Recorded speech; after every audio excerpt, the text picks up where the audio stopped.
ನಮಸ್ತೆ ಸ್ನೇಹಿತರೆ, ನಿಮ್ಮೆಲ್ಲರ ಹಿತೈಷಿ ಆಧ್ಯಾತ್ಮಿಕ ಚಿಂತಕ, ಶಿಕ್ಷಕ, ಚಿತ್ತಚೇತನ. ಸ್ನೇಹಿತರೆ, ಜೀವನ ದರ್ಶನ ಅನ್ನುವ ಕಾರ್ಯಕ್ರಮಕ್ಕೆ ತಮ್ಮೆಲ್ಲರಿಗೂ ಪ್ರೀತಿಯ ಸ್ವಾಗತ, ಸುಸ್ವಾಗತ. ಸ್ನೇಹಿತರೆ, ಇಂದಿನ ವಿಷಯ ಸ್ನೇಹದಲ್ಲಿ ಬೆರೆತು.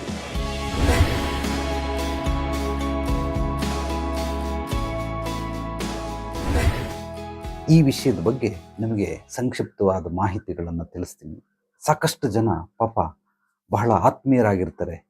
ಚಡ್ಡಿ ದೋಸ್ತ್ ಅಂತ ಕರೀತಾರೆ ಅವ್ರನ್ನ, ಅಥವಾ ಹೈಸ್ಕೂಲ್ ಮೇಟ್ ಅಥವಾ ಕಾಲೇಜ್ ಮೇಟ್, ರೂಮ್ ಮೇಟ್. ಕೆಲವೊಬ್ಬರು ಸಹೋದ್ಯೋಗದಲ್ಲಿ ಒಂದೇ ಕಡೆ ಕೆಲಸ ಮಾಡೋ ಜಾಗದಲ್ಲಿ ಪರಿಚಯ ಆಗಿರ್ತಾರೆ. ಈ ರೀತಿ ಎಲ್ಲ ತುಂಬ ಕ್ಲೋಸ್ ಆಗ್ಬಿಡ್ತಾರೆ, ಬಹಳ ಹಚ್ಕೊಂಡ್ಬಿಡ್ತಾರೆ. ಒಬ್ರನ್ನೊಬ್ರು ಬಿಟ್ಟಿಡೋಕ್ಕಾಗದೇ ಇರೋಂತಹ ಒಂದು ಅನುಭವ ಸಂಬಂಧಗಳನ್ನು ಬೆಳೆಸ್ಕೊಂಡ್ಬಿಡ್ತಾರೆ. ಬಟ್ ಇದೆಲ್ಲವೂ ಕೂಡ ನಡೆಯುತ್ತೆ, ಸಹಜ. ಬಟ್ ಅದರಲ್ಲಿ ಏನಾದರೂ ಅಂತ್ಯಗೊಂಡ್ರೆ, ಆ ಒಂದು ಸ್ನೇಹ ಸಂಬಂಧ ನಿಷ್ಕ್ರಿಯಗೊಳಿಸಿದ್ರೆ ಅಥವಾ ಇದ್ದಕ್ಕಿದ್ದಂಗೆ ಮೌನವಾಗ್ಬಿಟ್ರೆ, ಎದುರುಗಡೆ ಇರುವಂತಹ ವೀಕ್ ಮೈಂಡ್ ಪರ್ಸನ್ ಇವರು ಖಂಡಿತವಾಗಲೂ ಅದನ್ನು ಸಹಿಸ್ಕೊಳ್ಳೋದಿಲ್ಲ. ಅದು ಹೆಣ್ಣಾಗಿರಬಹುದು, ಗಂಡಾಗಿರಬಹುದು, ಅದು ಯಾವುದೇ ರೀತಿ ಸಂಬಂಧಗಳೇ ಆಗಿರಬಹುದು. ಅದು ಕೇವಲ ನಮಗೆ ಸ್ನೇಹ ಮಾತ್ರ ಅಂತಲ್ಲ. ಹುಡುಗ ಹುಡುಗಿ ಲವ್ ಮಾಡ್ತಾ ಇರ್ತಾರೆ, ಒಬ್ರನ್ನೊಬ್ಬರು ಬಿಟ್ಟಾಗೂ ಕೂಡ ಹುಡುಗನೋ ಅಥವಾ ಹುಡುಗಿನೋ ಅಥವಾ ಗಂಡ ಹೆಂಡತಿ ದೂರ ಆದಾಗ, ಅಥವಾ ಸ್ನೇಹಿತರು ಯಾರೋ ದೂರ ಆದಾಗ, ಅಪ್ಪ ಅಮ್ಮ ದೂರ ಆದಾಗ, ಯಾವುದೇ ಸಂಬಂಧಗಳು ದೂರ ಆದಾಗ ಕೆಲವರಿಗೆ ಸಹಿಸ್ಕೊಳ್ಳುವಂತಹ ಶಕ್ತಿ ಇರೋದಿಲ್ಲ. ಕಾರಣ ಏನು ಅಂದರೆ, ಬಹಳವಾಗಿ ಅವ್ರ ಮೇಲೆ ಡಿಪೆಂಡ್ ಆಗಿಬಿಟ್ಟಿರ್ತಾರೆ, ಹಚ್ಕೊಂಡ್ಬಿಟ್ಟಿರ್ತಾರೆ. ಆದ್ದರಿಂದ ಅವ್ರನ್ನ ಬಿಟ್ಟು ಇರೋದಕ್ಕಾಗೋದಿಲ್ಲ. ಯಾತಕ್ಕೋಸ್ಕರ ಜಗಳ ಮಾಡಿದ್ರಿ? ಜಗಳ ಯಾತಕ್ಕೋಸ್ಕರ ಆಗುತ್ತೆ? ಮನಸ್ತಾಪ ಯಾತಕ್ಕೋಸ್ಕರ ಉಂಟಾಗುತ್ತೆ? ಮೂಲವಾಗಿ ಅಲ್ಲಿ ಅಹಂಕಾರಕ್ಕೆ ಮೊಟ್ಟ ಮೊದಲ ಆದ್ಯತೆ, ಮಾನ್ಯತೆಯನ್ನು ಕೊಟ್ಟಿರ್ತಾರೆ ಯಾರೋ ಒಬ್ಬರು, ಎದುರುಗಡೆ ಇರೋರು ಅಥವಾ ನೀವು ಅಥವಾ ನಿಮ್ಮ ಸ್ನೇಹಿತರು. ಆ ಅಹಂಕಾರ ಅಲ್ಲಿ ಬಂದರೆ ಖಂಡಿತವಾಗ್ಲೂ ಯಾವುದೇ ಸಂಬಂಧಗಳು ಉಳಿಯೋದಿಲ್ಲ. ಅಧಿಕಾರ ಚಲಾಯಿಸೋದಕ್ಕೆ ಹೋಗ್ತಾರೆ, ಸ್ವತಂತ್ರವನ್ನು ಕಿತ್ಕೊಳ್ಳೋ ಪ್ರಯತ್ನ ಮಾಡ್ತಾರೆ. ಎಲ್ಲ ಕಡೆನೂ ನಾನೇ ಗೆಲ್ಲಬೇಕು ಅನ್ನೋ ಒಂದು ನಿಬಂಧನೆಗಳನ್ನು ಇಡ್ತಾರೆ. ಆದ್ದರಿಂದ ಅಂಥ ಸ್ನೇಹಗಳು ಎಲ್ಲೂ ಉಳಿಯೋದಿಲ್ಲ. ಅದು ಗಂಡ ಹೆಂಡತಿ ಆಗಲಿ, ಮಕ್ಕಳಾಗಲಿ, ಸ್ನೇಹಿತರಾಗಲಿ, ಯಾರೇ ಆದರೂ ಪ್ರಪಂಚದಲ್ಲಿ ಖಂಡಿತವಾಗ್ಲೂ ಉಳಿಯೋದಿಲ್ಲ. ಸೊ ಅಹಂಕಾರಕ್ಕೆ ಅದು ಶತ್ರು, ಸ್ನೇಹಕ್ಕೆ ಅದು ಪರಮಶತ್ರು ಅಹಂಕಾರ. ನಾನೇ ಗೆಲ್ಲಬೇಕು, ಅವನು ಗೆಲ್ಲೋದಕ್ಕೆ ನಾನು ಬಿಡೋದಿಲ್ಲ, ನಾನು ಹೇಳ್ದಂಗೆ ನಡಿಬೇಕು, ಈ ರೀತಿ ಖಂಡಿತವಾಗ್ಲೂ ಸಾಧ್ಯವಿಲ್ಲ. ಅಧಿಕಾರ ಚಲಾಯಿಸಬೇಡಿ, ಸ್ವತಂತ್ರವನ್ನು ಕಿತ್ಕೊಳ್ಬೇಡಿ. ಯಾವಾಗೆಲ್ಲ ನೀವು ಈಗ ಮಾಡ್ತೀರಾ, ಆ ಸ್ನೇಹ ಸಂಬಂಧಗಳು ಖಂಡಿತವಾಗ್ಲೂ ಇರೋದಿಲ್ಲ. ತಪ್ಪು ಮಾಡಿದರೂ ಕೂಡ ತಪ್ಪು ಮಾಡಿಲ್ಲ ಅಂತ ವಾದ ಮಾಡ್ತೀರಾ, ನಿಮಗೆ ನೀವು ಸಮರ್ಥನೆ ಮಾಡ್ಕೊಳ್ತೀರಾ. ಅದನ್ನು 100 ಜನ ತಪ್ಪು ಅಂತ ಹೇಳ್ತಾವ್ರೆ, ಆದರೆ ಇವನು ಒಪ್ಕೊಳ್ತಾ ಇಲ್ಲ, ತಪ್ಪಲ್ಲ ಅದು ಸರಿ ಅಂತ ಹೇಳ್ತಾವನೆ. ಈ ರೀತಿ ಎಲ್ಲರ ಕಣ್ಣಿಗೂ ಅದು ಕತ್ತೆ ಅಂತ ಕಾಣಿಸ್ತಾ ಇದೆ. ಲೋಕ ಕೂಡ ಅದನ್ನು ನಮಗೆ ಹೇಳ್ಕೊಟ್ಟಂತಹ ಮೊಟ್ಟ ಮೊದಲನೇ ತರಗತಿಯಲ್ಲೂ ಕೂಡ ಕತ್ತೆ ಅಂತ ಬರೆದಿರ್ತಾರೆ. ಆದರೆ ಇವನು ಇಲ್ಲ, ಅದು ಕುದುರೆ ಅಂತ ಹೇಳ್ತಾವನೆ.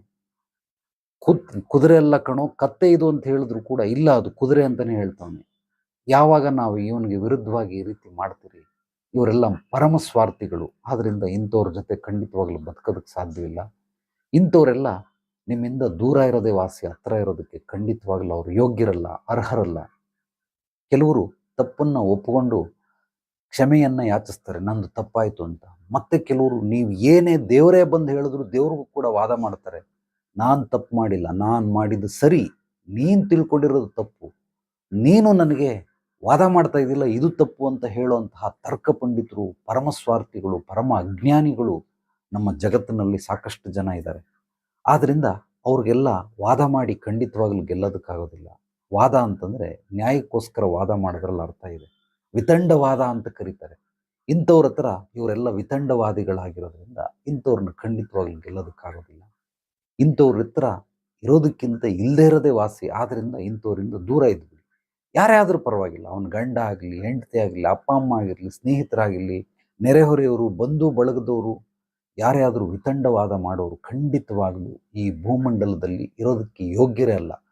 ಆದರೆ ಕೆಲವರು ಈ ರೀತಿ ಇದ್ದೇ ಇರ್ತಾರೆ. ನಾನು ತಪ್ಪು ಮಾಡಿಲ್ಲ, ನಾನು ಮಾಡಿದ್ದೆ ಸರಿ, ಮೀಸೆ ತಿರುಗಿಸ್ತಾರೆ, ಕೊಂಬುಗಳನ್ನು ಬೆಳೆಸ್ಕೊಳ್ತಾರೆ, ವಿಚಿತ್ರವಾಗಿ ಆಡ್ತಾರೆ. ಅವನು ಏನಾದರೂ ನಾನು ತಪ್ಪು ಮಾಡಿದ್ದೀನಿ ಅಂತ ಅವನ ಬಾಯಲ್ಲಿ ಬಂದ್ಬಿಡ್ಲಿ, ಎಲ್ರಿಗೂ ಅದು ತಪ್ಪು ಅಂತ ಕಾಣಿಸ್ತಾ ಇದೆ, ಆದರೆ ಅವನು ಅದನ್ನು ತಪ್ಪು ಅಂತ ಒಪ್ಕೊಳ್ಳೋದಿಲ್ಲ.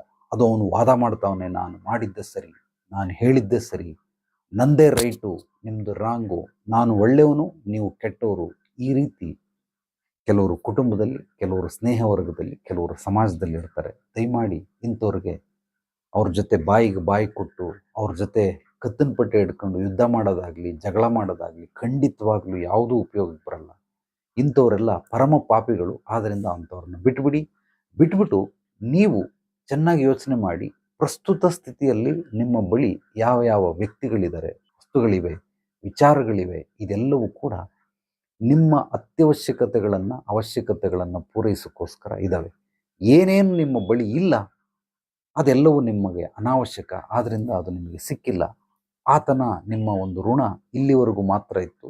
ಈ ನಂತರ ಬೇರೆಯವರು ಬರ್ತಾರೆ, ಅದಕ್ಕಿಂತ ಅತ್ಯದ್ಭುತವಾಗಿರೋರು ಬರ್ತಾರೆ. ಆದ್ದರಿಂದ ನೀವೊಂದು ಥಿಂಕ್ ಮಾಡಿ, ಯಾವುದೇ ವ್ಯಕ್ತಿ ಇವತ್ತು ನಿಮ್ಮ ಜೊತೆಲಿ ಇದ್ದಾರೆ, ಇವರೆಲ್ಲ ಹುಟ್ಟಿದಾಗ್ಲಿಂದಾನೇ ಬಂದ್ರ ನಿಮ್ಮ ಜೊತೆಗೆ? ಖಂಡಿತವಾಗ್ಲಿಲ್ಲ. ಹುಟ್ಟಿದಾಗ ಅಪ್ಪ ಅಮ್ಮ ಒಡ ಹುಟ್ಟಿದವರು ಇರ್ತಾರೆ. ನಾನು ಹುಟ್ಟಿದ ನಂತರ ಕಿರಿಯರಾಗಿ ನಮ್ಮ ತಾಯಿಯ ಹೊಟ್ಟೆಯಲ್ಲಿ ಹುಟ್ಟುತ್ತಾರೆ. ಸೊ ಅದಾದಮೇಲೆ ಸಾಮಾಜಿಕವಾಗಿ ನಾವು ನೆರೆಹೊರೆಯವರು ಪರಿಚಯ ಆಗ್ತಾರೆ.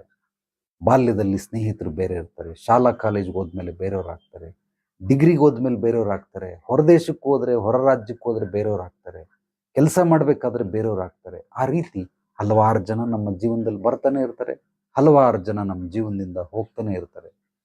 ಬರೋರಿಗೆ ಸ್ವಾಗತ ಸುಸ್ವಾಗತ ಅಂತ ಹೇಳಿ, ಹೋಗೋರಿಗೆ ಟಾಟಾ ಬಾಯ್ ಬಾಯ್ ಗುಡ್ ಬಾಯ್ ಅಂತ ಹೇಳಿ ಕಳಿಸ್ಬಿಡಿ. ನಿಮ್ಮ ಋಣ ಎಷ್ಟೆಷ್ಟು ದಿನಗಳು ತಂದೆ ತಾಯಿಗಳ ಹತ್ರ ಇರಬೇಕು ಅಷ್ಟು ದಿನ ಮಾತ್ರ ನೀವು ಇರೋದಕ್ಕೆ ಸಾಧ್ಯ. ಶಾಶ್ವತವಾಗಿ ಕಡೆ ಉಸಿರೋರ್ಗೂ ಇರೋಕ್ಕೆ ಸಾಧ್ಯವಿಲ್ಲ. ಹೆಂಡತಿನೇ ಆಗಲಿ, ಮಕ್ಕಳೇ ಆಗಲಿ, ಸ್ನೇಹಿತರೇ ಆಗಲಿ, ಯಾವುದೇ ಸ್ಥಾನಮಾನಗಳಾಗಲಿ, ಯಾವುದೇ ಕೆಲಸ ಕಾರ್ಯಗಳಾಗಲಿ, ಪ್ರತಿಯೊಂದು ಅಷ್ಟೇ ಅದರ ಋಣಾನುಬಂಧ ಇದ್ದಾಗ ಮಾತ್ರ ಅಷ್ಟು ಕ್ಷಣಗಳು, ಅಷ್ಟು ನಿಮಿಷಗಳು ಅಥವಾ ಅಷ್ಟು ಗಂಟೆಗಳು, ಹೆಚ್ಚಂದ್ರೆ ಅದಕ್ಕಿಂತ ಅಷ್ಟು ದಿನಗಳು, ಅಷ್ಟು ವಾರಗಳು, ಅಷ್ಟು ತಿಂಗಳುಗಳು, ಅಷ್ಟು ವರ್ಷಗಳು ಮಾತ್ರ ನಮ್ಮೊಂದಿಗೆ ಅವ್ರು ಇರ್ತಾರೆ ಹೊರತು ಅದಕ್ಕೋಸ್ಕರ ನೀವು ಕೊರಗೋದ್ರಲ್ಲಿ ಮರಗೋದ್ರಲ್ಲಿ ಅರ್ಥನೇ ಇಲ್ಲ. ನಿಮ್ಮನ್ನು ಅರ್ಥ ಮಾಡ್ಕೊಳ್ಳದೇ ಇರೋಂತಹ ಸ್ನೇಹಿತರು ಅಥವಾ ಸ್ನೇಹ ಸಂಬಂಧ ಯಾತಕ್ಕೋಸ್ಕರ ಬೇಕು? ಅರ್ಥ ಮಾಡಿಸಿದ್ರೆ ಕೆಲವರು ಅರ್ಥ ಮಾಡ್ಕೊಳ್ತಾರೆ, ಬಟ್ ಅರ್ಥ ಮಾಡಿಸಿದ್ರು ಅರ್ಥ ಮಾಡ್ಕೊಳ್ದೇ ಇರೋಂಥ ಎಷ್ಟೋ ಜನ ಇರ್ತಾರೆ. ಇಂಥವ್ರಿಗೆ ಖಂಡಿತವಾಗ್ಲೂ ನಾವು ಕೊರಗೋದ್ರಲ್ಲಿ ಮರಗೋದ್ರಲ್ಲಿ ಅರ್ಥ ಇಲ್ಲ. ಅವರೆಲ್ಲ ಪರಮ ಪಾಪಿಗಳು. ಅವ್ರಿಗೋಸ್ಕರ ನೀವೇನಾದರೂ ಹರ್ಟ್ ಮಾಡಿಕೊಂಡ್ರೆ ಹೃದಯನ, ನಿಮಗೇನಾದರೂ ನೀವು ಕೊರಗಿದ್ರೆ ಮರಗಿದ್ರೆ ಖಂಡಿತವಾಗ್ಲೂ ನಿಮಗೆ ಅನಾರೋಗ್ಯ ಬಂದು ಬಡ್ಕೊಳ್ಳುತ್ತೆ. ಅವ್ರು ಅತ್ಯದ್ಭುತವಾಗಿರ್ತಾರೆ. ನಿಮ್ಮನ್ನು ನೋಯಿಸಿದವರು, ನಿಮ್ಮನ್ನು ಅರ್ಥ ಮಾಡ್ಕೊಳ್ದೇ ಇದ್ದವರು ಅತ್ಯದ್ಭುತವಾಗಿ ಬದುಕ್ತಾರೆ. ಅವರ ಒಂದು ಅನಾರೋಗ್ಯವನ್ನು ನೀವು ತಗೊಳ್ತೀರಾ ಕೊರಗೋದ್ರ ಮುಖಾಂತರ, ಸೊರಗೋದ್ರ ಮುಖಾಂತರ. ಆದ್ದರಿಂದ ದಯಮಾಡಿ ಆ ರೀತಿ ಮಾಡಬೇಡಿ. ಒಬ್ಬ ವ್ಯಕ್ತಿ ಸತ್ತಾಗ ನಮಗೆ ದುಃಖ ಆಗುತ್ತೆ, ಅಳ್ತೀರಿ, ಗೋಳಾಡ್ತೀರಿ, ಕಿರ್ಚಾಡ್ತೀರಿ, ಎದೆ ಮೇಲೆ ಎದೆ ಹೊಡ್ಕೊಂಡು ಬಡ್ಕೊಳ್ತೀರಿ. ಅದೆಲ್ಲವೂ ಕ್ಷಣಿಕ ಕಾಲ ಅಷ್ಟೆ. 1 ಗಂಟೆ ಅಳಬಹುದು, ಅರ್ಧ ದಿವಸ ಅಳಬಹುದು, 1 ದಿವಸ ಅಳಬಹುದು, ಇನ್ನೂ ನೆನೆಸ್ಕೊಂಡು ಹಂಗೆಲ್ಲ 1 ವಾರ ಅಳಬಹುದು. ಅದಾದ ನಂತರ ತೊಗೊಂಡೋಗಿ ಸುಟ್ಟಾಕ್ಬಿಟ್ಟಿರ್ತೀರ, ಇಲ್ಲ ತೊಗೊಂಡೋಗಿ ಗುಳಿಗೆ ಹಾಕ್ಬಿಟ್ಟಿರ್ತೀರ. ನೀವೇನೇ ಮಾಡಿದ್ರು ಮತ್ತೆ ತಿರ್ಗಿ ಅವರನ್ನು ವಾಪಸ್ ಪಡ್ಕೊಳ್ಳೋದಿಲ್ಲ. ಅವರು ಸತ್ರು ಅಂತ, ನಿಮ್ಮ ಪಾಲಿಗೆ ಸತ್ರು.